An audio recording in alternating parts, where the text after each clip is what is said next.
নমস্কার, আমি তরুণ ঘোষ। কালকে যে ঘটনাবলী ঘটলো তাতে একটা জিনিস পরিষ্কার হয়ে গেছে যে শেখ হাসিনাকে কোনো মতেই অ্যাকসেপ্ট করতে চায় না বাংলাদেশ। কারণ বাংলাদেশ খুব ভালো করেই জানে যে ভারতবর্ষ তাকে বন্দি প্রত্যর্পণের শর্ত অনুযায়ী ফেরাবে না, আর তার নিরাপত্তা নিশ্চিত না হওয়া পর্যন্ত ফেরাবে না। ওইখানেই খেলে দিয়েছে খলিলুর রহমান এবং তারেক রহমানরা। তারেক রহমান খুব একটা কথা বলেননি, যা বলেছেন খলিলুর বলেছেন। এখন এর মধ্যে আর একটা অঙ্ক আছে, সেটা হচ্ছে দেশের মানুষ যারা ভোট দিয়েছে, যারা ভারত বিরোধী, যদি শেখ হাসিনাকে ফিরিয়ে নেয় তাহলে তারা বিএনপির বিপক্ষে চলে যাবে। আবার যদি শেখ হাসিনা ফিরে আসেন, আওয়ামী লীগ দলে দলে মাঠে নেমে যায়, তাহলে একটা রক্তক্ষয়ী সংগ্রামের সঙ্গে একটা আশঙ্কা রয়েছে। আর তিন হচ্ছে শেখ হাসিনাকে নিয়ে সিদ্ধান্তে আমরা কি বলবো, এটা দোলাচল, সিদ্ধান্তহীনতায় ভুগছে যে কি করা যায়। ভারত যে প্যাঁচটি মেরে রেখে দিয়েছেন এবং শেখ হাসিনা যে ঘোষণাটি করে রেখে দিয়েছেন, সেখানে তার ওই বেড়া জাল থেকে উদ্ধার পাওয়ার কোনো রাস্তা কিন্তু এখন বিএনপি সরকার দেখতে পাচ্ছে না।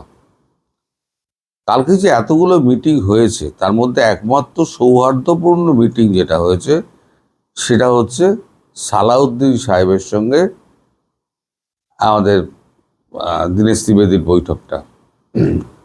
এছাড়া খলিলুরের সঙ্গে একান্ত বৈঠকে খলিলুর অত্যন্ত চেঁচামেচি করেছেন, খুব অভদ্র ব্যবহার করেছেন। খলিলুর কূটনৈতিক পোস্টে বসে, উনি তো কূটনীতিক নন, উনি কূটনৈতিক পোস্টে বসে যে ব্যবহার উনি করেছেন একান্তে, 1-to-1 বৈঠকে, এবং তারপরে তারেক রহমানের এখানে এসে তিনি যেভাবে আমাদের দীনেশ ত্রিবেদীর সঙ্গে কথা বলেছেন, একজন বর্ষিয়ান রাজনৈতিক ব্যক্তি, যার দীর্ঘদিনের পার্লামেন্টেরিয়ান ব্যাকগ্রাউন্ড, যিনি দুবারের ভারতবর্ষের মতো রেলমন্ত্রী, ভারতবর্ষের মতো বড় দেশের রেলমন্ত্রী সাকসেসফুলি, এবং রাজ্যসভার ডেপুটি স্পিকার। হাসতে হাসতে এই কথাগুলো মনে করেই দিয়েছেন দীনেশ ত্রিবেদী বাধ্য হয়ে, যখন খলিলুর হাত পা সরিয়ে যখন চেঁচাচ্ছেন রীতিমতো উচ্চস্বরে যে আমাদের হাতে প্রত্যর্পণ করতেই হবে, প্রত্যাবর্তন বলা যাবে না, প্রত্যর্পণ করতে হবে, ওই হিসেব অনুযায়ী যতবার ভারত চেষ্টা করছে, দীনেশ ত্রিবেদী চেষ্টা করছেন যে এটা সম্ভব নয়, কারণ আপনারাই পৌঁছে দিয়েছেন, উনি বন্দী নন আমার দেশে, তাহলে আমার দেশে যখন উনি বন্দী নন, তখন ওনাকে বন্দী হিসেবে আমি প্রত্যর্পণ করব কি করে। এগুলো সমস্ত বুঝো এই যে তিনটে কারণ বললাম, এই তিনটে কারণের জন্য অবুঝের মতো ব্যবহার করছেন, এবং সেটা বিশ্রীভাবে চেঁচিয়ে যখন উনি কথাবার্তা বলছেন, তখন দীনেশ ত্রিবেদী হাসতে হাসতে বাউন্সারগুলো দেন। তারেক রহমান আগাগোড়ায় চুপ করে বসছিলেন কাঠের বোতলের মতো। তিনি বুঝতে পারছেন না তার কি করা উচিত, তিনি সিদ্ধান্ত নেতায় ভুগছেন। তারপরে যে প্রেস কনফারেন্সটা আপনারা দেখলেন, তাতেও বডি ল্যাঙ্গুয়েজ আপনারা দেখলেন খলিলুর যেন ছুটে মারতে আসছেন, এরকম একটা সাংবাদিকদের প্রতি ব্যবহার। কোনো কূটনৈতিক ব্যক্তির এই ব্যবহার কিন্তু শোভা পায় না। কূটনৈতিক চিঠিতে শব্দচয়ন এবং কথা বলার সময়তেও শব্দচয়ন, তার বডি ল্যাঙ্গুয়েজ সমস্ত কিন্তু মাপা হয়। এখানে উনি যা করেছেন সেটা সৌজন্যতার মধ্যে পড়ে না। মোটামুটি আমার যা আন্ডারস্ট্যান্ডিং, এই মিটিংয়ে থেকে অনেকে অনেক কথা বলছেন, আমার যা আন্ডারস্ট্যান্ডিং, তারেক রহমান ভারতবর্ষে আসছেন না, আমার যা আন্ডারস্ট্যান্ডিং। আর ভারতবর্ষের চিঠি কিন্তু ওনার কাছে পড়ে রয়েছে, খলিলুর সেটা স্বীকার করেছে। প্রধানমন্ত্রী হিসেবে তাকে যে আমন্ত্রণ পত্রটা পাঠানো হয়েছিল সেটা পড়ে রয়েছে, সেটা নিয়ে কোনো সিদ্ধান্ত হয়নি। এই গন্ডগোলটা পাকাচ্ছে হচ্ছে এই বিমস্টেকের সভাপতি হিসেবে তাই কেন ডাকা হয়েছে। কিন্তু বিমস্টেকের সভাপতি একটা আলাদা প্ল্যাটফর্ম, যেটা হচ্ছে ব্রিক্স। সেই ব্রিক্সে ওআইসিকে ডাকা হচ্ছে, G7-কে ডাকা হচ্ছে, G20-কে ডাকা হচ্ছে, তারপর আপনার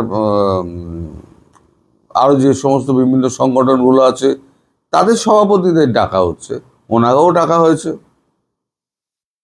তাই তো প্রধানমন্ত্রীকে ডাকা হয়নি, সভাপতি যে আছেন সে সভাপতিকে ডাকা হয়েছে। সভাপতি প্রধানমন্ত্রীর সভাপতি হন।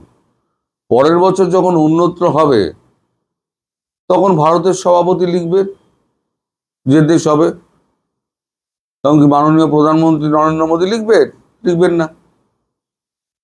এই সরল সত্যটা বুঝতে পারছেন? কিন্তু হাসিনাকে নিয়ে প্যাঁচটা লাগিয়ে মানে ধান্দা হচ্ছে হাসিনাকে আমরা ফিরতে দেব না, এবং হাসিনাও এ করে রয়েছেন যে উনি ফিরবেন। কালকে এই বৈঠকের পর তড়িঘড়ি উনি দিল্লি চলে এসছেন। আজকে উনি সব ব্রিফিং যা করার আজকে উনি করবেন। এবারে আমার মনে হয়, আমার মন বলছে এবার সত্যি মিথ্যা হবে কিনা আমি জানি না, এবার যাবেন কিন্তু জয়শঙ্করজি। হয় জয়শঙ্করজি যাবেন আর নইলে অজিত দোভাল যাবেন, দুজনের একজন তো যাবেনই। আর তখনই বোঝা যাবে কার কলজেতে কত দম। দীনেশ ত্রিবেদী অত্যন্ত ঠান্ডা মাথার মানুষ, অত্যন্ত শান্ত ভাষায় কথা বলেন। আপনারা দেখেছেন, যেটুকু ফুটেজ আপনারা দেখেছেন, ওখানে খুব মানে সৌহার্দ্যপূর্ণ পরিবেশের মধ্যে দেখা হয়েছে। তারপর তো অফ করে দেওয়া হয়েছে। তারপরে সাংবাদিকদের সঙ্গে কথা যখন বলেছেন, উনি প্রত্যেকটা কথা কিন্তু পাকা কূটনৈতিক ব্যক্তির মতো কথা বলেছেন, যে আমরা খুব পজিটিভ। যে কথাটা বলা হয়ে থাকে, আমরা খুব পজিটিভ, এবং আমার মনে হয় এমন কিছু নেই যে আলোচনার মাধ্যমে সমাধান হতে পারে না। উনি ওনার বক্তব্যটা পরিষ্কার জানিয়ে দিয়েছেন, হ্যাঁ হলে হলো, না হলে হলো না। আমি পজিটিভ ছিলাম, নেগেটিভ হয়ে গেছে, কি করা যাবে? কিন্তু এবার যে ঘটনাটা ঘটবে আমি আপনাদের বলে দিচ্ছি, এবার জয়শঙ্করজি যাবেন, নইলে অজিত দোভাল যাবেন, এবং কার কত দম তখন কিন্তু বোঝা যাবে। আর এই যে আমাদের পরাগ জৈন গেছেন, পরাগ জৈনকে আমাদের যে সেনা অফিসাররা যারা গেছিলেন এর আগে, তারা যে সমস্ত মানে কাগজপত্র দিয়ে এসছিলেন, সেই ব্যাপারে কি কথাবার্তা হয়েছে, কতদূর এগিয়েছে, সেগুলো আরও বিস্তার লাভ করেছে কিনা, সেইগুলো দেখার জন্য এখান থেকে চিঠি পাঠানো হয়েছিল। সেই চিঠির প্রত্যুত্তরে এখন ডিজিএফআই চিঠি পাঠিয়ে তাদের আমন্ত্রণ জানিয়েছে, আপনারা আসুন, এসে দেখুন আমরা কিছু ব্যবস্থা নিয়েছি কিনা। হয়তো কিছু ব্যবস্থা নিয়েছেন, টেম্পোরারি হয়তো উচ্ছেদ করে দিয়েছেন, করে দিয়ে দেখাবেন, তবুও দেখাতে পারবেন। যদিও স্যাটেলাইট মারফত আমরা সব দেখতে পাচ্ছি কোথায় কি করছে না করছে, তবুও একটা জেস্চার দেখিয়েছে ডিজিএফআই, একটা জেস্চার দেখিয়েছে। কারণ ডিজি যখন সস্ত্রীক এসছেন ভারতবর্ষে, তিনি কিন্তু সমানভাবে আপ্যায়িত হয়েছিলেন, তাকে প্রচুর সম্মান দেওয়া হয়েছিল এবং তিনি কলকাতায়, তিনি দিল্লিতে কিন্তু প্রচুর কেনাকাটা করেছেন। তার স্ত্রী, তিনি এদিকে মিটিং করছেন, তার স্ত্রী কিন্তু নিরাপত্তা রক্ষীদের নিয়ে প্রচুর কেনাকাটা করেছেন। আমাদের সঙ্গে পিপুল টু পিপুল কানেকশন খুব ভালো। মধ্যিখানে এই রাজনৈতিক দলগুলো এসে আর এই যে মৌলবাদীগুলো এসে, এরা এসে পুরো ব্যাপারটাই ঘেঁটে দিয়েছে। মোট কথা, আমার যা আন্ডারস্ট্যান্ডিং আমি আপনাদের বললাম যে এই আসবে না তারেক রহমান। উনি অন্য কারণ দেখিয়ে, কালকেও আমি বলেছি একটা একটা কিছু কারণ দেখাবেন। আজকে আমার মনে হচ্ছে, আমি স্থির বিশ্বাসে পৌঁছেছি যে উনি আসবেন না। উনি অন্য কোথাও চলে যাবেন, জাপান টাপান, কোরিয়া ফোরিয়া এইসব জায়গায় চলে যাবেন। অনেক জায়গায় আমন্ত্রণ রয়েছে, তো কোনো একটাই চলে যাবেন। দেখা যাক আজকে দিল্লিতে কি খবর হয়, দিল্লিতে কি রিপোর্ট করা হয়, এবং তারপর কার যাওয়ার সিদ্ধান্ত হয় সেটাও সম্পূর্ণ জানা যাবে। আপনারা সবাই ভালো থাকবেন, সুস্থ থাকবেন এবং সাবধানে থাকবেন। নমস্কার।